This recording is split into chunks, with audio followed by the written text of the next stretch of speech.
Good morning, everybody. Happy Monday. I'm going to give you a little more work today on some graphs.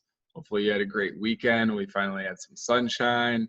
Got a quarantine haircut, shaved, trimmed it up. I'm ready to go. Hope you are, and hope you got a chance to get outside while the weather was nice.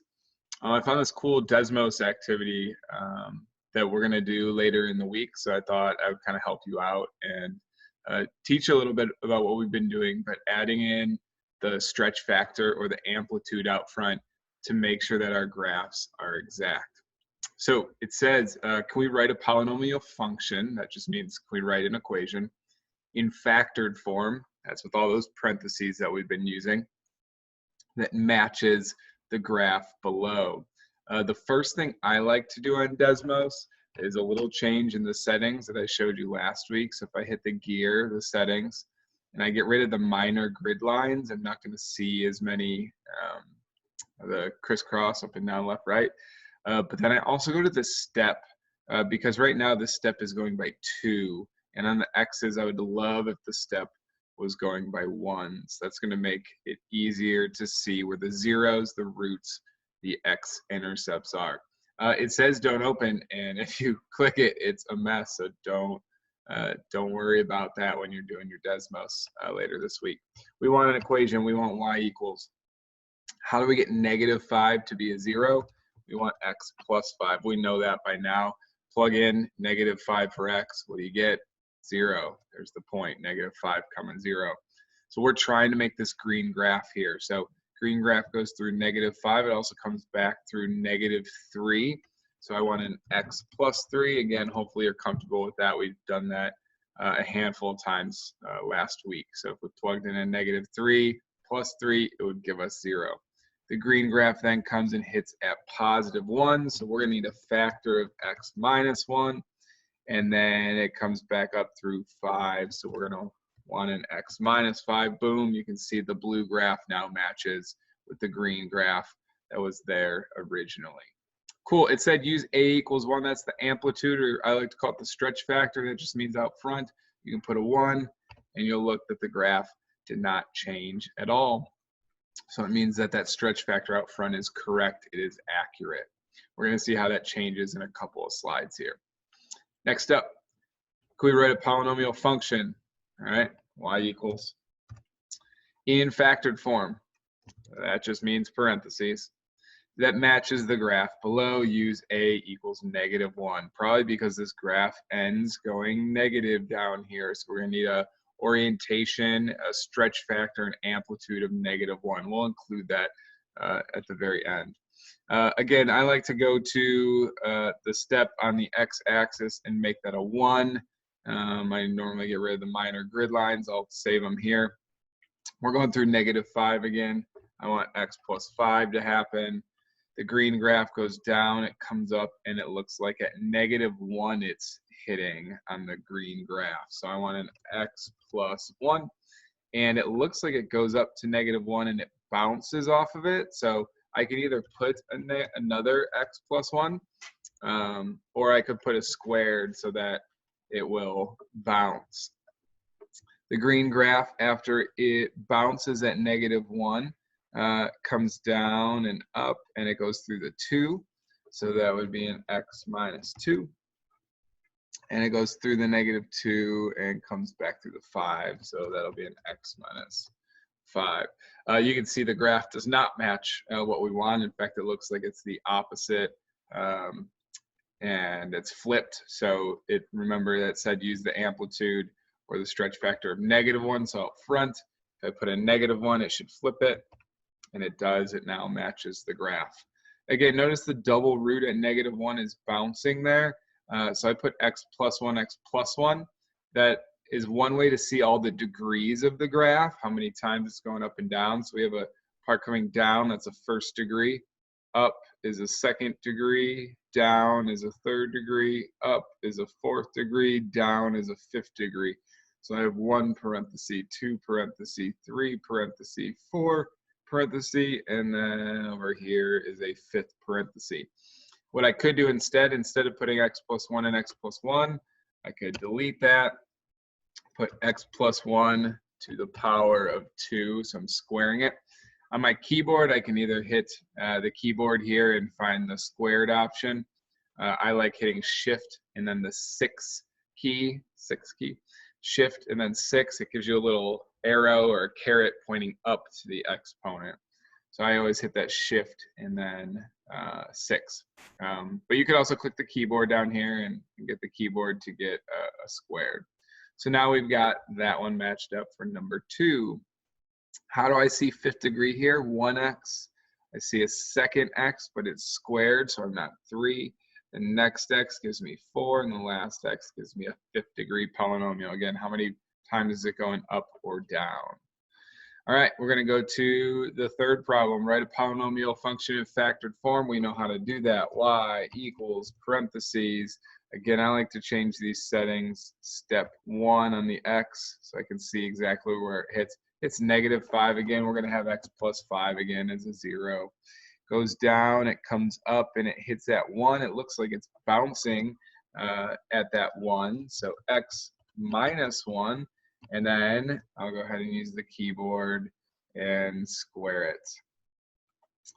And after the 1, it comes down, and then it goes up through the 5. So we're going to have an x minus 5. We've matched it exactly. It does say use a equals 1, amplitude of 1, stretch factor of 1. I could put a 1 out front, and the equation has stayed the same. The graph is all matched up. This button I'm pressing over here just turns it off or on. And I can go to the next one. Write a polynomial function in factored form. Right? We can tell this stuff is easy. Again, I'm going to change the setting so I count by 1.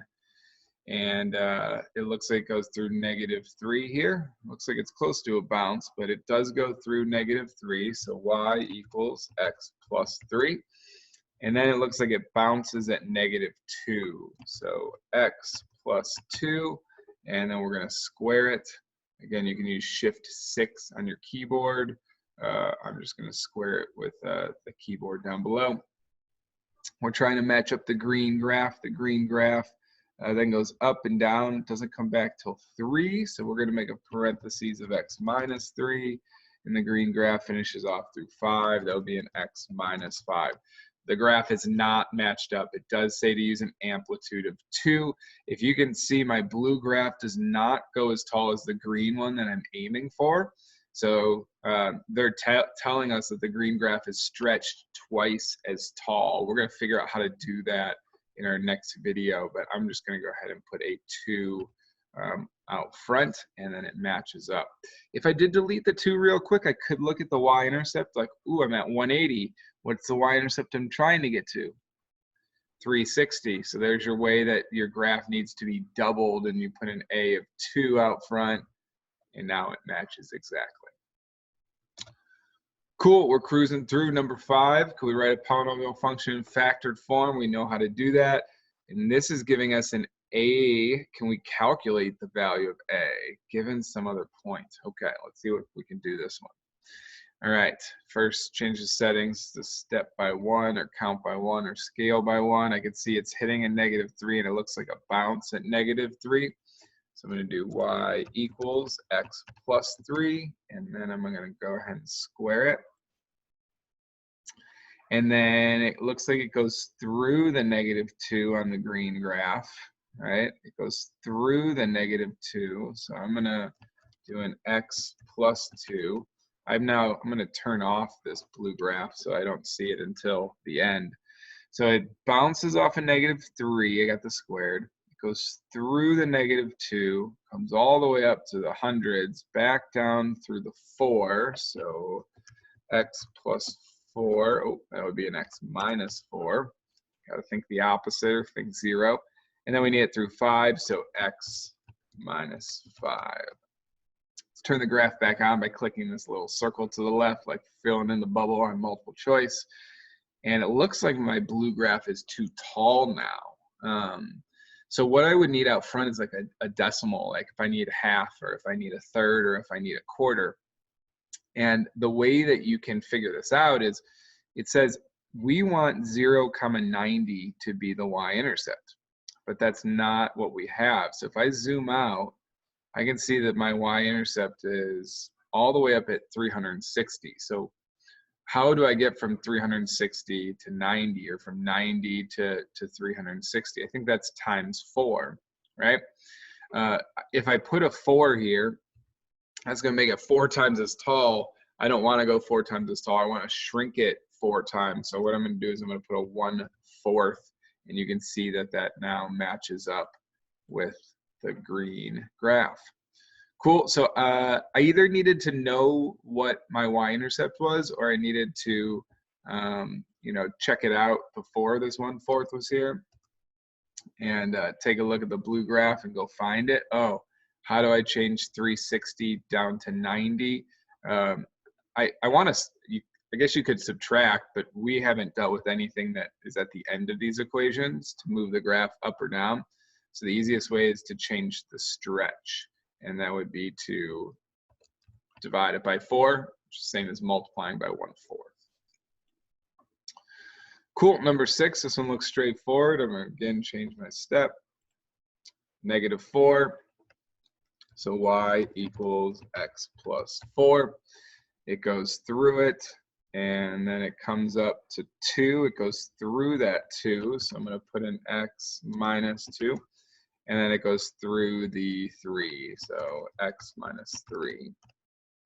Before I show you what the graph looks like, keep in mind a couple of vocab. This is a 3rd degree. It's coming down, up, down. So we have 3 x's in our problem. It also is ending negative. So we need a negative stretch factor, negative amplitude. Right now, I have a 1 amplitude out front. So this is not going to match.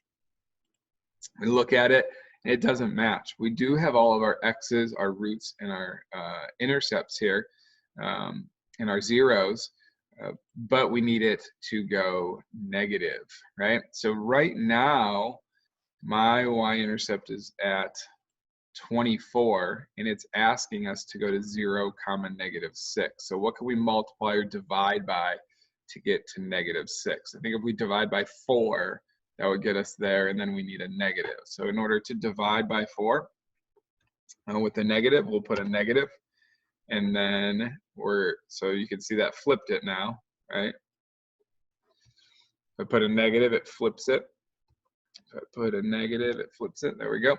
Still got the same zeros, right? But if I put the negative to a positive, it flips it. So now we're ending negative. And again, 24 going to 6 is 1/4. We want to divide by 4, and now we match up. Cool. There's a couple that you're going to try on your own later this week that give you some descriptions, like degree 4, up, down, up, down. We've got problem 8 is degree 3 with the roots and a y-intercept to try to get to. And number 9, we got degree, we got roots, multiplicity 2. That just means it's a double root. You'll put a squared there. When you get to that problem, can you get the y-intercept? And we're going to finish with number 10 today. And here's where we will ask our question for the challenge. Again, it says do not open. Good luck when you open that up. You know, there's some sort of program in there. Can we write a function that matches this graph? So if I change my settings, step is 1. I could see, excuse me, it's going through -3, 0. So -3 is one of my zeros. So y equals x plus 3. And we can see that it hits that one right there. So then it comes back down, and it doesn't hit the x-intercept. And then it goes back up, and it doesn't hit the x-intercept. So I'm not sure what I should put for my other x's, right? I can't just put x because that means 0, right? Watch, when I turn it back on, x plus 3, that's -3. And just putting an x is like x plus 0 or x minus 0, there it is. And then I put it twice, and that makes it a bounce at that 0, right? It's the same as x squared. Oh, that's weird. Same as x squared. That's not quite what we want. So what actually happens on this problem right here, these are called imaginary roots. So if I go back real quick to the last one, You see how we've got a down, up, and then we've got 3 x's in that problem? And if I go to this one before it, and we've got x squared, so that's 2. We got another x, we got another x, and we got another x. That's a 5th degree. If I zoom in on this, how do I have a 5th degree? It's going up, down, up, down, up. Let me count them. Up, down, up, down, up. We got a 5th degree. Even the one before it, x squared, another x, 5th degree. It's going up, down, up, 5th degree.